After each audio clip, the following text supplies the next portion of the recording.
para relembrar, né, a Carta 1 é relacionada mais com a coisa de criar, como ele, o Skrill, né, ele dá uma ideia geral, um panorama geral para nós do que ele faz. Né? Ele cria slogans e vai colando. Vai colando e o absinto embriaga e cola, embriaga e cola, embriaga e cola, de slogan em slogan, de slogan em slogan. É chique ser, por exemplo, a modernidade é uma coisa chique. Essa palavra assim, sabe dizer, não, a modernidade, pronto, já tá chique, né? Ou chica, né? É, por exemplo, justiça social. Eu sou pela justiça social. Não tenho a mínima ideia do que é isso. Né? Não tenho a mínima ideia de justiça. No, aonde você tem que pregar um qualificativo para algo ser o que sempre foi, morreu a tal da justiça. Né? Fica muito mais assim, peso 10 no social e peso 1 na justiça. Aí junta os dois. A justiça só pode ser justiça se tiver não o social, né? Não é uma coisa coletivista. A justiça é algo que vem de Deus, não é um fenômeno sociológico que se tinha antigamente, você como uma pessoa que está estudando direito na raiz, vocês chamam de direito natural, né? O justnaturalismo. Fala um pouquinho de justnaturalismo para esse povo. O justnaturalismo é porque, assim, no direito existem correntes para explicar a origem do direito e por que o direito opera da forma que o direito é, né? Então, tem uma corrente que chama corrente positivista, que é uma corrente posterior ao justnaturalismo, que é uma corrente assim muito atrelado ao código, né, à letra, acha que o poder do direito está na própria letra e não em algo a mais, né? E aí, para mim, aí se perde o próprio sentido da justiça, porque se não tem um algo a mais norteando o que é o direito, como que a gente pode saber o que realmente é o direito e o que é a aplicação da justiça, né? Sem ter a noção de quem é o justo. Então, o justnaturalismo ele é uma corrente, tem diversos pensadores dentro do justnaturalismo que eles vão trazer formas diferentes de compreender essa corrente. Mas eu assim, sou muito ligado à escola que vê assim a partir do princípio da própria coisa, né? Ali, o próprio Edmund Burke, ele é muito positivo nessa questão para mim, porque ele traz algumas noções de princípios básicos e também tem o Frederic Bastiat, o senhor que me indicou a leitura dele, né? Que ele explica o direito a partir do próprio princípio. Qual que é o princípio? A vida. A primeira coisa que a gente recebe de Deus, né? É a vida. E quando a gente recebe a vida, esse direito à vida, a gente também nasce livre. Então a gente tem um direito à liberdade. E da nossa liberdade a gente tem o direito de trabalhar e produzir e construir uma propriedade, por exemplo, né? Então essa corrente ela vai explicando os nossos direitos. Por isso que a gente tem o direito de defender a nossa propriedade, de adquirir aquilo que a gente trabalha naquele sentido. Então ela explica essas questões do direito, como posso falar, esses instrumentos do direito a partir da própria criação, né? Do próprio nascimento, dos princípios da vida. E eu acho isso muito interessante, até pegando um estudo histórico mesmo do direito, tem um livro chamado A Cidade Antiga, de Fustou de Coulanges, que ele vai explicando como diversos mecanismos do direito atual, por exemplo, a herança. Como que surgiu a herança, né? A herança surgiu na Grécia Antiga a partir da visão religiosa que os gregos tinham, porque eles ainda não tinham assim uma noção de um Deus, mas eles tinham a noção de que tinha que existir algo a mais para justificar, Transcendental. um transcendental para justificar aquilo. E eles colocavam essa justificativa nos seus ascendentes. Então eles viam nos seus ascendentes como se fossem assim os protetores da família, os defensores da família. E por isso eles tinham uma questão muito forte ligada a isso, e a partir disso surgiu a noção de propriedade, porque eles tinham que ter uma propriedade ali para ser onde ficavam aqueles antepassados deles, né? Onde ficava o túmulo deles, onde ficava a casa em que eles prestavam culto a esses antepassados. E a partir disso também surgiu a noção de herança, porque os herdeiros eles não recebiam aquela propriedade para poder, digamos assim, gozar da propriedade, né? Eles recebiam aquela propriedade para continuar o culto da família. Então, os mecanismos que a gente vê no direito moderno, isso é indiscutível. Eles surgiram a partir de uma visão justnaturalista, de uma visão de um transcendental. A gente pode até querer, hoje as pessoas podem até querer contra-argumentar, mas essa questão histórica está registrada. Então, isso para mim é uma coisa básica para minha formação jurista, né?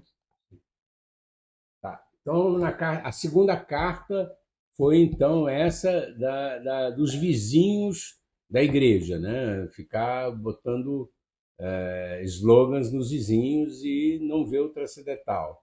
Corpus Christi, coisa nenhuma, né? Aquela gordinha que está ao meu lado, ou aquele ganancioso que está sentado ali e não se vê, né? Com seus defeitos. Põe defeito nos outros e não vê a si mesmo. Né? Hoje, isso é quase que genérico, né? Genérico. A garotada hoje põe defeito em tudo, no Estado, no pai, na mãe, na avó, no que ele quiser, né? Na torcida do Palmeiras, na torcida do Corinthians, tem que ter alguém para eu criticar, né?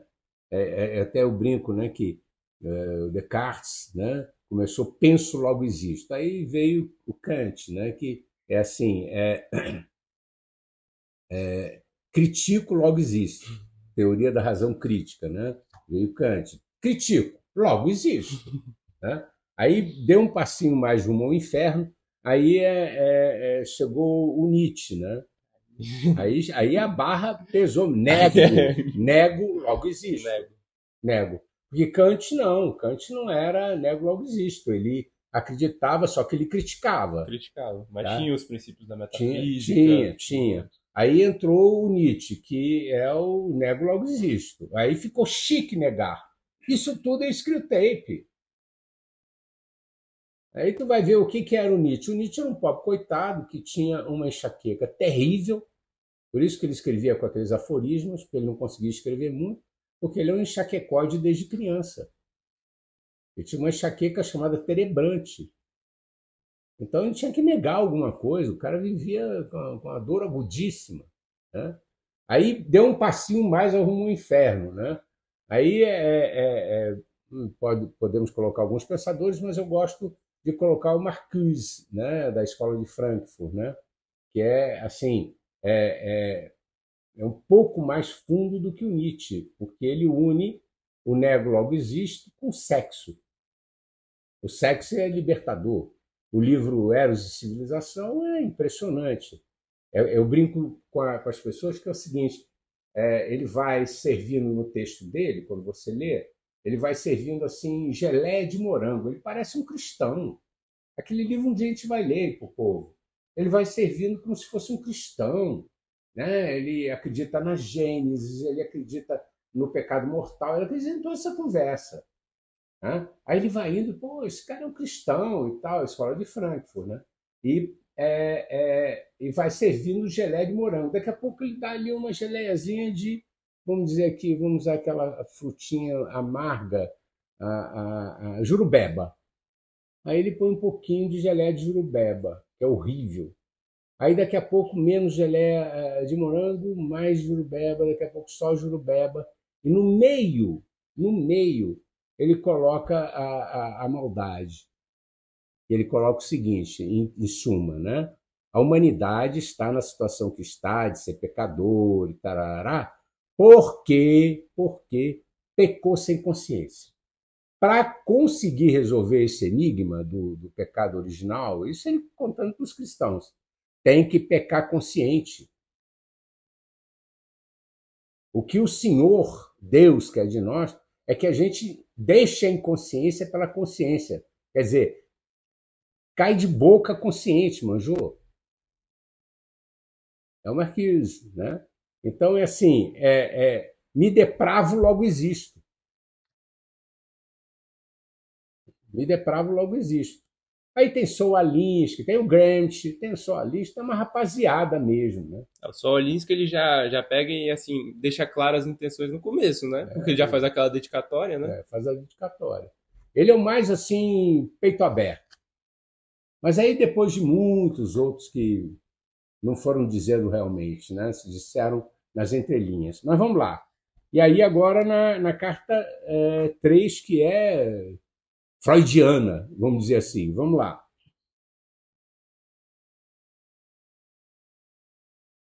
Começa, meu querido, né? Meu querido Absinto. Fiquei muito satisfeito com o que você me contou sobre o relacionamento desse homem com a mãe.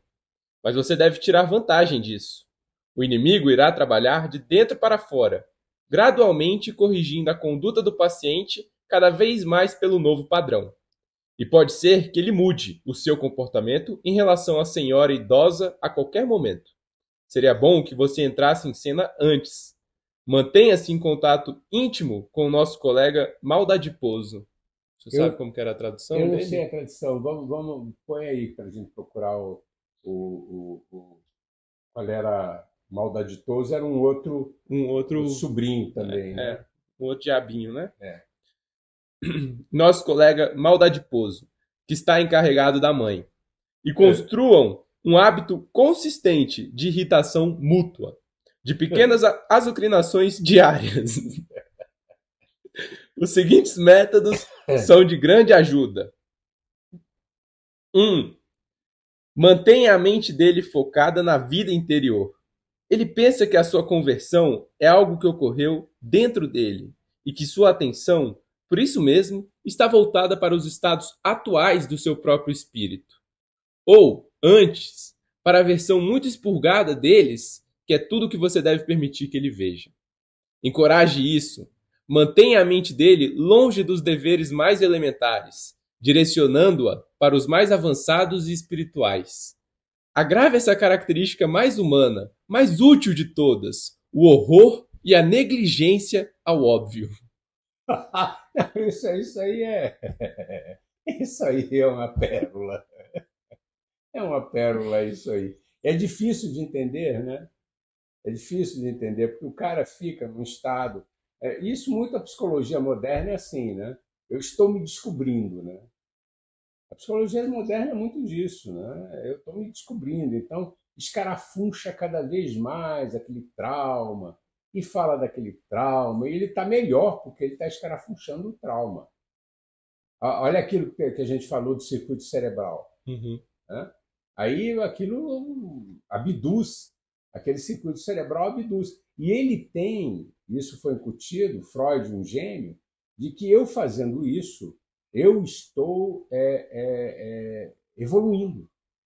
E eu estou preso. Preso, totalmente preso. Evoluindo no meu estado interior de transformação pessoal, sem eu ver o óbvio. Que o óbvio está além de mim. Não é no meu circuito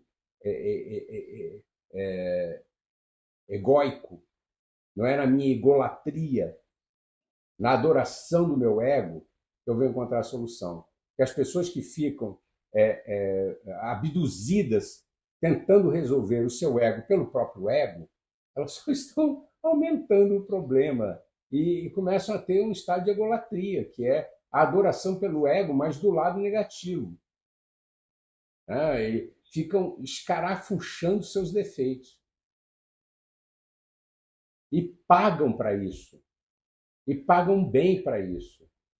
E nós pagamos hoje impostos para pagarmos pessoas que ficam escarafuchando isso com as pessoas. E assim, grande parte hoje dos padres da igreja, que se dizem padres da igreja, são psicólogos. Ficam tentando resolver, vão levando as pessoas para tentar resolver seus problemas, escarafunchando a si mesmo. Sem apontar para o alto, sem apontar para a eternidade, sem a pessoa realmente buscar o transcendente, olhar para cima. Não, é o tempo todo esse processo de busca interior. Quais sou?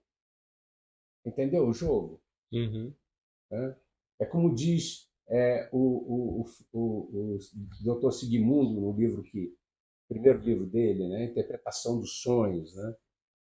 Você não precisa nem ler o livro, você só lê ali a introdução, a epígrafe do livro, que diz assim: Flectere no supero aqueronta movebo. O que quer dizer isso?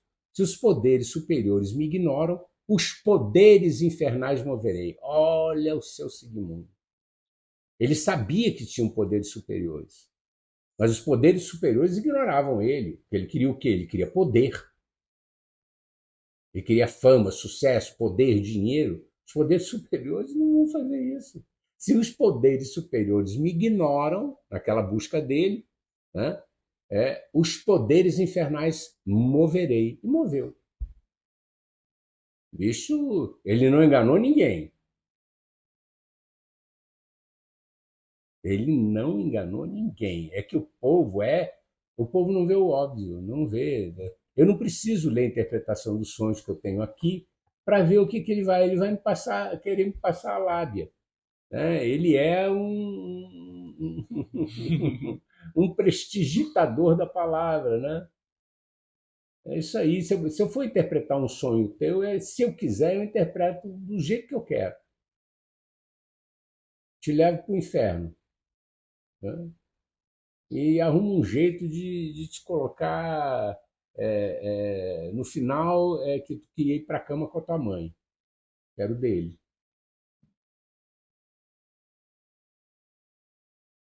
E a menina ir para a cama com o pai.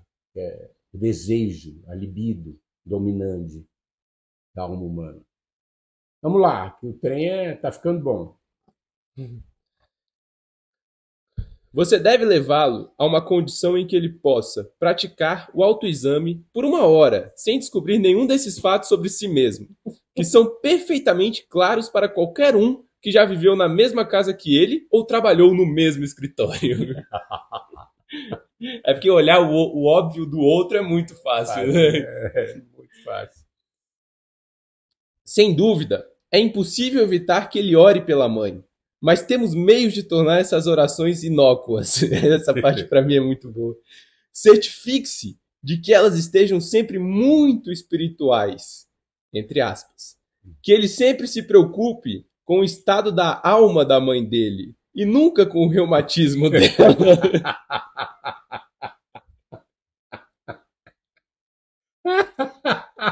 A velha tá morrendo de dor, isso aí não interessa.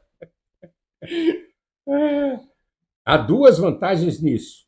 Em primeiro lugar, sua atenção ficará concentrada no que ele considera serem os pecados dela, pelo que, com um pouco de orientação de sua parte, ele poderá ser induzido a considerar pecado as ações da mãe que julga inconvenientes ou irritantes para ele. Assim, você pode continuar a esfregar as feridas do dia de forma um pouco mais forte. Ajude-o a esfregar as feridas do dia. Mesmo enquanto ele estiver de joelhos.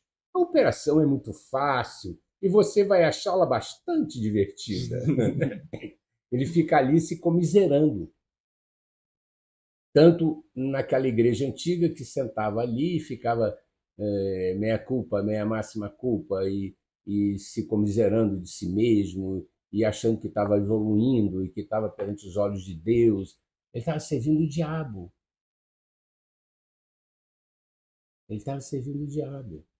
E como hoje no leito do psicólogo, ou na frente do psicólogo que fica ali, minha culpa, é do outro jeito, mas é a mesma coisa, minha culpa, minha máxima culpa, eu sou culpado, o que eu faço? O que você faz? Ficar de boca. Você fica aí ruminando porque você acha que é pecado vamos dizer assim, tomar a mulher do outro, que tu tem desejo, toma. Não existe pecado do lado de baixo do Equador. Simples. Faz. Faz. Tu é liberto para fazer. Faz. E ainda diz assim, Deus, quando você vai em alguns psicólogos que se consideram cristãos, Deus te deu a liberdade para você usar. Quem está te prendendo nisso é o diabo. É o diabo que te prende para você não liberar teus instintos. Libere. Um dos primeiros pacientes de Freud foi um homem muito rico da família Rockefeller. Um dia a gente comenta isso. Ele liberou de uma culpa. Ficou famosíssimo. Liberou de uma culpa. Como é que ele liberou de uma culpa? Né? É, é, é, explicando para ele que o fenômeno é espelhado com a mãe dele, né? E que ele fez aquilo, mas que isso perante a vida, perante... ali tem um pouco do Darwin, com aquele que eu te falei lá dos macacos, né? Da turma ali do... Um dia a gente fala do chimpanzé e os bonobos, porque tem muito de chimpanzé e bonobo nessa história, né? E os bonobos tinham aquilo de... Eles são os bichos mais pervertidos que existem na face da Terra, são os bonobos, são os chimpanzés pequenos. E aí vai para os bonobos. Os bonobos são vegetarianos, os bonobos eles não guerreiam uns com os outros, mas é bonobo com bonoba, bonobinho com bonobinha, bonobinha com bonobão, bonobão com bonobinho. É um bacanal doido. Mas eles são assim pacíficos. Eles comem frutinhas. Os chimpanzés são monogâmicos, são terríveis. Olha que interessante, né? Que interessante o comportamento animal. Né? Tem muita coisa do comportamento animal. Os outros são pacíficos.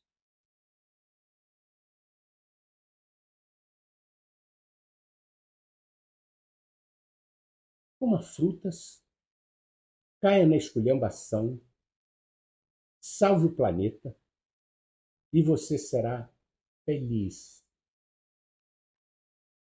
Feliz. Quem é que diz isso? Escreve.